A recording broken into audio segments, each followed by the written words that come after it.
যেহেতু তুমি তোমার জায়গা থেকে সিনিয়র, সো মানে মন্দিরাকে কতটুকু সাপোর্ট দিয়েছে যে হ্যাঁ এগুলো হয় ভাই, আমি এর আগে আমার হলে দেখছি এত মানুষ এত সিটি, সো এরকম হবেই, প্রেশার নিও না, এরকম কোনো কিছু কি হয় ওর সাথে? না, এরকম কিছু হয়নি, বাট আমাদের মধ্যে একটা ভালো গুড রিলেশনশিপ আছে, তো ওটা খুব ইন্টারেস্টিং, ওটাকে আমি খুব রেসপেক্ট করি।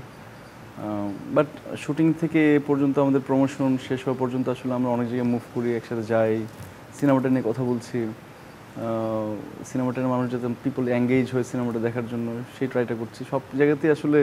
সো ও she is a beautiful lady, and সাথে এবং সাথে হচ্ছে ও দারুণ পারফর্ম করছে, দারুণ। আমার মনে হয় যে সবাই ওকে যেভাবে অ্যাপ্রিসিয়েট করছে, কারণ সিনেমা রিলিজ দেওয়ার আগে এক ধরনের কে মন্দির, যেটা বলছিলে তুমি যে মন্দিরা চক্রবর্তী কে, আসলে সেলিম ভাই আসলে কাকে নিচ্ছে, সে মেয়েটা কে, এখন এসে মানুষ ওকে যখন অ্যাপ্রিসিয়েট করছে, আমার মনে হয় ওই সবচেয়ে বেশি খুশি যে লাইক।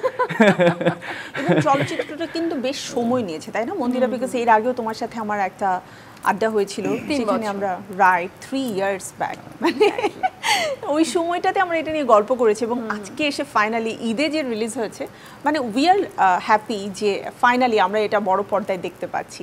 আর মজার ব্যাপার হচ্ছে রাজ, মানে সেলিম ভাই না তোমার ব্যাপারটাও কিন্তু প্রথমে গোপন রেখেছিল, ধীরে ধীরে অ্যাকচুয়ালি রিভিল করেছে। সো সবাই যখন দেখেছে যে হ্যাঁ যে রাজের সাথে মন্দিরার একটা নতুন কেমিস্ট্রি হতে যাচ্ছে, এই জুটিটা আসলে কেমন হবে, কারণ আমাদের এখানে আমরা কিন্তু চাই জুটি প্রথা ভেঙে আবার নতুন জুটি আসুক।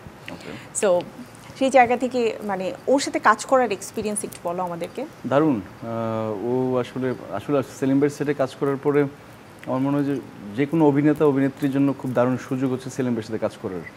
কারণ তখন আসলে যে আমি এর আগেও অনেক জায়গায় বলেছি যে আসলে অ্যাক্টিং প্রিপারেশনের জায়গাতে সেলিম ভাই যে পরিমাণে একটা অ্যাক্টর বা একটা অ্যাক্ট্রেসকে হেল্প করেন, মানে মেন্টাল জার্নিটা যাতে প্রপার হয়, তো ওই জায়গা থেকে সেলিম ভাইয়ের সাথে কাজ করতে গেলে এমনিতেই খুব আরাম লাগে। তার উপর হচ্ছে ও অনেক কমফোর্টেবল, সব কিছু মিলে আমাদের সিনেমার জার্নিটাও খুব ভালো ছিল। অনেক লোকেশনে আমরা শুটিং করতে গিয়েছিলাম, সুনামগঞ্জে, ময়মনসিংহে না, এটা দুর্গাপুরে, অনেক জায়গায়, কক্সবাজার, খুলনা, অনেক জায়গায় শুটিং হয়েছে।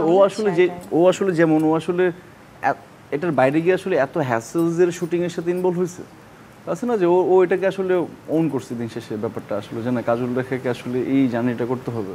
তো সবকিছু মিলে আসলে আমাদের খুব দারুণ অভিজ্ঞতা হয়েছে।